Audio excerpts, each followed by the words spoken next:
Desde 2013 hemos asistido a la erupción e intensificación de ofensivas antigénero en América Latina. Su propagación ha sido facilitada por las condiciones del contexto contemporáneo, la economía neoliberal, los déficits de la democracia y más especialmente la politización del dogmatismo religioso. Aun cuando esos ataques sean recientes, su análisis requiere que tengamos en cuenta trayectorias de más largo plazo, como por ejemplo el legado colonial y muy profundo del catolicismo en nuestras culturas políticas.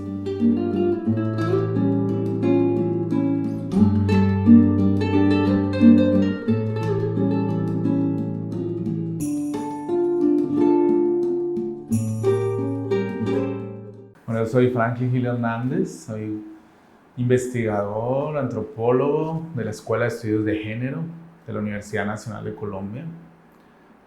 ¿Qué hice? Estoy haciendo parte de este proyecto regional liderado por SPW, que consiste en un poco mapear, hacerle un seguimiento a este fenómeno de grupos conservadores contra los derechos sexuales y reproductivos en la región. Y yo estuve haciendo el caso de Colombia, que esto tiene unos antecedentes largos de relación con élites conservadoras que tienen también otras agendas, no solamente en el área de género y sexualidad, sino también de política de tierras, de justicia social,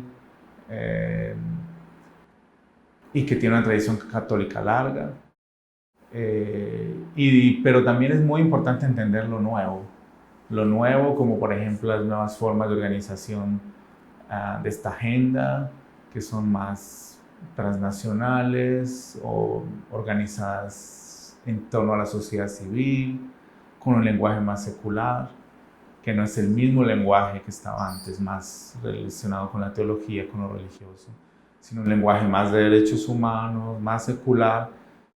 En el caso de Colombia no es solo que está este tema, entre comillas, de ideología de género, no está solamente afectando la agenda de derechos sexuales y reproductivos. La expresión así grande de este problema se dio en medio de los acuerdos de paz. Y entonces aquí tenemos un problema que no solo está hablando de un campo específico, sino que afectó prácticamente pensarse la nación de nuevo. Y aparece esto. Y yo creo que algo que nos parecía que era, esto no tiene nada que ver, ya haciendo distancia, tiene todo que ver.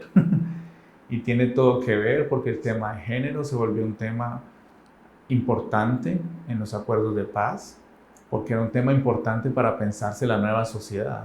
O sea, no se podía pensar la nueva sociedad sin pensar el tema de género y sexualidad, que son temas que están muy relacionados con la justicia. Toda esta ola conservadora que está atada, que es contra la izquierda, pero también contra los líderes campesinos, contra la población LGBT, contra las mujeres, es una agenda también que deja como un espacio de legitimidad de violencia, que digamos para otros países ha sido eso muy expresivo. En el caso de Colombia se ha visto claramente en las muertes, en asesinatos de líderes campesinos, reclamantes de tierras, pero también líderes, mujeres de los sectores LGBT que estuvieron o que hacían parte de procesos comunitarios, procesos políticos en zonas donde el conflicto armado estaba muy presente. Colombia, después de unos 5 o 6 años de negociación con las FARC, firmó un acuerdo en el 2016, un acuerdo de paz, y ocurrió una idea en el camino de refrendar estos acuerdos a través de un plebiscito. Hubo unas proyecciones de las encuestas totalmente perdidas, en que el sí por los acuerdos era ganador, con un margen muy grande de diferencia, 70%, o sea, era fuerte. En el bloque del no estuvieron fuertemente estos grupos conservadores en esta agenda contra los derechos sexuales y reproductivos, con noticias falsas, hablando de que los acuerdos de paz estaban llenos de ideología de género y que se iba a imponer educación sexual y ideologización de género en las escuelas, bueno, y otras cosas más delirantes todavía en relación con quitarle los hijos a las personas que no tuvieran educación sexual, bueno, imposición del aborto, todas esas cosas que no estaban en los acuerdos. Los acuerdos sí tenían y tienen una perspectiva de género muy claramente definida en relación con lo que te estaba hablando ahora. Es decir, que no se puede pensar la paz sin pensar la equidad de género. En eso consiste esa perspectiva de género, y también entender el género como algo que hay que transformar para que haya paz. Se hizo una campaña muy fuerte para convencer a la gente de que apoyar el plebiscito por la paz era apoyar la ideología de género. Y aunque, digamos, en realidad el resultado de las elecciones puede ser explicado por muchos otros factores, esto es un factor que fue muy importante para convencer a muchas personas que seguramente estaban indecisas o desinformadas en relación con los acuerdos.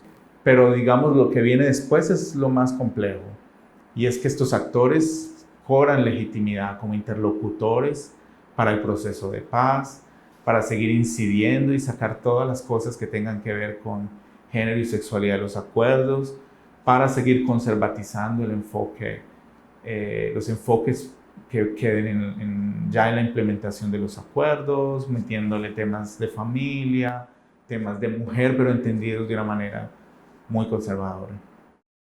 Y además porque hay una afectación específica a mujeres en el conflicto, víctimas de violencia sexual, y a la población LGBT también, víctima de una homofobia muy fuerte, desplazamiento armado, personas que viven con VIH. Entonces hay un reconocimiento, una afectación específica de la guerra para personas LGBT, para personas que viven con VIH, para mujeres, para trabajadoras sexuales, y eso fue, digamos, un avance muy importante en la lectura de nuestra guerra. ¿Quiénes son sus actores? Ya, digamos, con nombre propio, Alejandro Ordóñez, que fue procurador por muchos años en Colombia, tuvo un lugar muy importante en esa agenda, y las conexiones que tienen, digamos, con facciones muy tradicionales de la Iglesia Católica. ¿Quién más está allí? Digamos, hay así como lo que hablaban en Brasil de esto de la BBB, de bala, buey y que era lo otro, Biblia. Hay una conjunción muy importante de políticos y de partidos políticos que tienen intereses comunes. O sea, tienen una agenda conservadora clara en relación con sexualidad y género, pero también tienen una agenda clara en relación con reclamantes de tierra, con distribución con una reforma agraria más equitativa, con políticas en relación a redistribución, y esa agenda es total. Así, por ejemplo, Alejandro Ordóñez, cuando estaba en la Procuraduría, hizo mucho contra toda iniciativa que se presenta en relación con el matrimonio igualitario o por la legalización del aborto, pero con el mismo esfuerzo también se opuso a los acuerdos de paz, también hizo cosas para debilitar, digamos, los derechos de las personas que reclamaban tierra por desposesión de la guerra, que no son solamente en el campo ético-religioso, son intereses en el campo económico, ¿no? Porque esto está relacionado también con una idea de propiedad privada muy fuerte, muy radicalizada, de individualismo muy fuerte, y por eso, digamos, toda la insistencia liberal sobre el derecho a la libertad religiosa, el derecho a la opinión, radicalizados al servicio de, digamos, de esa agenda neoliberal. Los evangélicos son un actor relativamente nuevo, ¿no? No están en los antecedentes de los que hablaba más profundos, más largos de antes, y hacen parte de la ampliación de la democracia. Y así a ellos no les guste, entran en la ampliación de la democracia con los gays, con las lesbianas, con las personas trans, con los indígenas, con la población afro. En esa apertura de la reforma constitucional del 91, esa constitución que es multicultural, ellos ganaron un lugar en un país que tenía una constitución católica. A partir de ahí que empieza a haber partidos políticos con adscripción evangélica participando en la política. Ahora su agenda es esa, ya la tienen ganada y quieren ampliar, digamos, lo de libertad religiosa, pero en últimas las políticas y las propuestas de libertad religiosa en realidad son para dar más apoyo a la participación política de la religión. Pues la mayoría de los políticos son católicos, estamos en un país que la gente es mayoritariamente católico, pero hay unos católicos comprometidos con su religión y que hace parte de su programa político. Hay políticos católicos que en su campaña, que en su programa de gobierno están comprometidos con esa agenda. Luego, no es solamente esa bancada evangélica, sino una bancada más amplia de políticos y políticas que tienen en su agenda política muy influenciada por sus iglesias, sean evangélicas o católicas. Yo creo que pasó algo muy grave.